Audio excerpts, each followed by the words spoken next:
Salam sejahtera sahabat GKPS TV terkasih, sebelum kita merenungkan firman Tuhan pada hari ini, mari kita mengambil waktu untuk berdoa. Mari kita berdoa.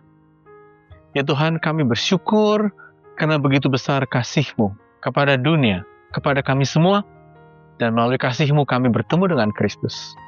Bukalah hati dan pikiran kami untuk firman-Mu, demi putra-Mu kami berdoa. Amin. Saudara-saudara yang terkasih, akan menjadi sumber firman Tuhan untuk kita pada hari ini ialah dari Yohanes 3 ayat 16, nats yang kita semua sudah kenal baik. Demikian tertulis. Karena begitu besar kasih Allah akan dunia ini, sehingga Ia telah mengaruniakan anaknya yang tunggal, supaya setiap orang yang percaya kepadanya tidak binasa, melainkan beroleh hidup yang kekal.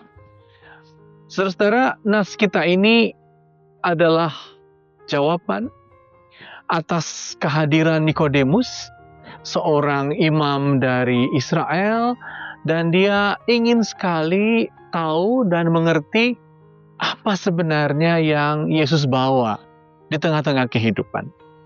Sebagai seorang imam, dia tahu bahwa Yesus datang, dan dalam Yohanes 3 ayat 2, misalnya dia mengatakan, "Engkau adalah guru," kata Nikodemus, "dan engkau diutus Allah."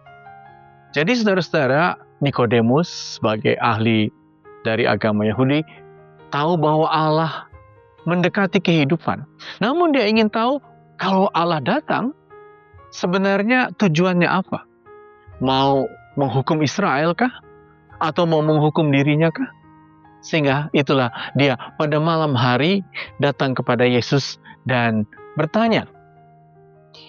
Lalu tentu saja Yesus mengatakan dalam ayat tadi, Yohanes 3 ayat 16.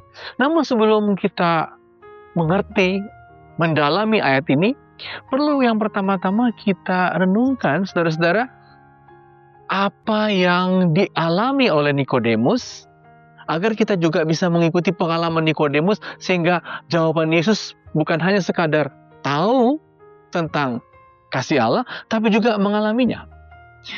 Nikodemus ketika bertanya, bagaimana dia mendapat kehidupan yang kekal? Nikodemus juga bertanya dengan mengatakan, apakah seseorang bisa dilahirkan kembali? Tentu pertanyaannya ini bersifat simbolik, saudara-saudara. Tidak mungkin Nikodemus bisa dilahirkan kembali, dan kita juga tidak mungkin bisa dilahirkan kembali untuk mengikuti Allah yang mengutus Kristus. Tapi maksudnya apa? Maksudnya ialah, kalaulah kehidupan saya telah sedemikian saya tempuh, kalaulah saya telah begitu jauh, kalaulah saya telah melakukan banyak hal, apakah saya masih bisa mengenal Allah di dalam Yesus Kristus? Dan jawaban Yesus, saudara-saudara, jawaban bahwa begitu besar kasih Allah, mau mengatakan bahwa sebenarnya kita tidak pernah terlambat. Nikodemus tidak pernah terlambat. Anda dan saya tidak pernah terlambat. Sejauh apapun kita melangkah, kita tidak pernah terlambat di hadapan Allah. Mengapa? Karena sekali lagi jawaban Yesus, begitu besar kasih Allah kan dunia ini. Karena itu Anda dan saya tidak pernah terlambat. Nikodemus tidak pernah terlambat. Itulah arti kamu bisa dilahirkan kembali, kamu tidak akan terlambat. Itu yang pertama. Sehingga yang kedua, apa inti perkataan kasih yang begitu besar dan memberikan anaknya? Di situ saudara-saudara, Yesus mau menunjukkan Allah yang sekarang, yang telah hadir melalui kehadiran Kristus, adalah Allah yang ingin kehidupan ini sebaik-baiknya berlangsung.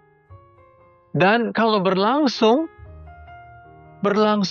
dalam kebaikan, berlangsung seperti kata Alkitab, dalam kasih Allah yang begitu besarlah kiranya berlangsung, karena Allah yang mengasihi sedemikian itulah, yang sungguh besar itulah yang sekarang sedang datang. Bukan Allah yang hendak mengatakan kita sudah terlambat, kita sudah gagal, bukan.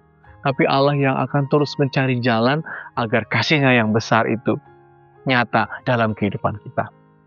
Tapi juga yang kedua yang menjadi pesan ayat kita ini, saudara-saudara, ialah bahwa anaknya yang tunggal itu, yang telah mengalami salib, yang telah mengalami jalan derita, sebenarnya mau menunjukkan bahwa manusia Yesus itu saat itu mau menunjukkan betapa dia mengasihi Bapaknya, sehingga dia menunjukkan jalan jalan penebusan, di situ juga kita bertambah mengetahui betapa besarnya kasih itu. Sehingga jalan penebusan, jalan salib ditempuh oleh anaknya.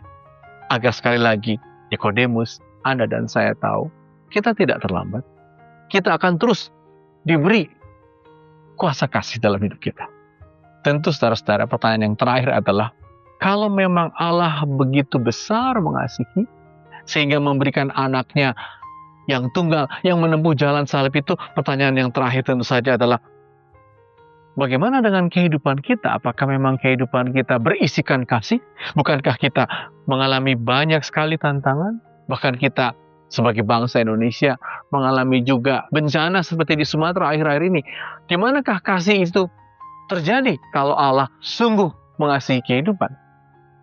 Jawabannya adalah, sekarang saksi kasih itu telah dimulai dalam anaknya Yesus Kristus. Saksi bahwa kasih itu bekerja juga kiranya bisa kita tunjukkan, kita rasakan, kita alami, agar di tengah-tengah banyaknya pertanyaan dan kesulitan hidup, orang masih bisa melihat, oh iya, kasih Allah sungguh besar kepada dunia ini, kepada saya, dan dia memberikan anaknya, dan dia menunjukkan kasihnya nyata. Dan itulah yang menjadi kesaksian kita. Amin, mari kita berdoa. Ya Tuhan, kami bersyukur karena kasih-Mu bekerja melalui Kristus. Dan itu sungguh nyata. Dan jadikanlah kami saksi-saksi dari kasih yang sedemikian besar itu. Inilah doa kami demi Kristus kami berdoa. Amin.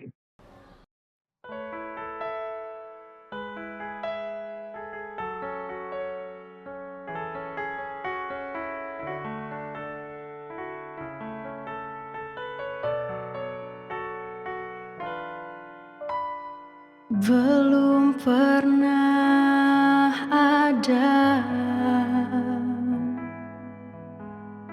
kasih di dunia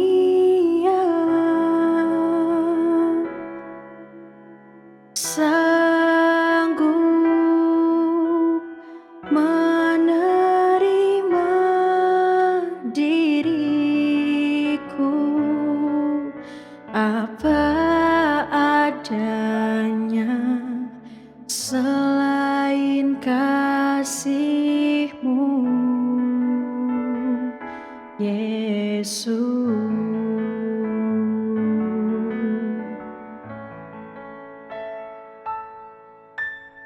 Takkan ada lagi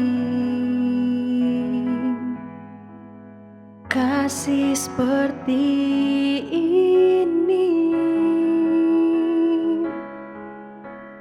sanggup mengubahkan hidupku menjadi baru selain kasih-Mu, Yesus.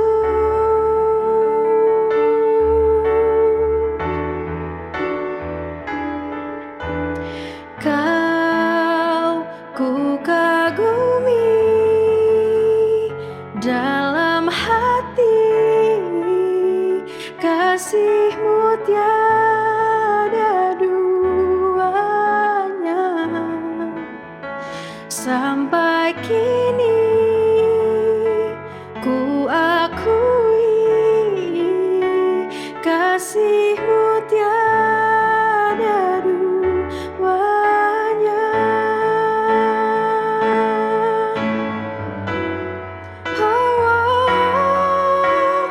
Kau ku kagumi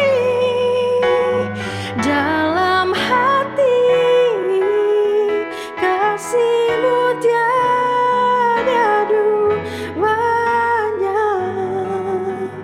Sampai kini ku akui kasih-Mu tiada duanya, kasih-Mu tiada duanya.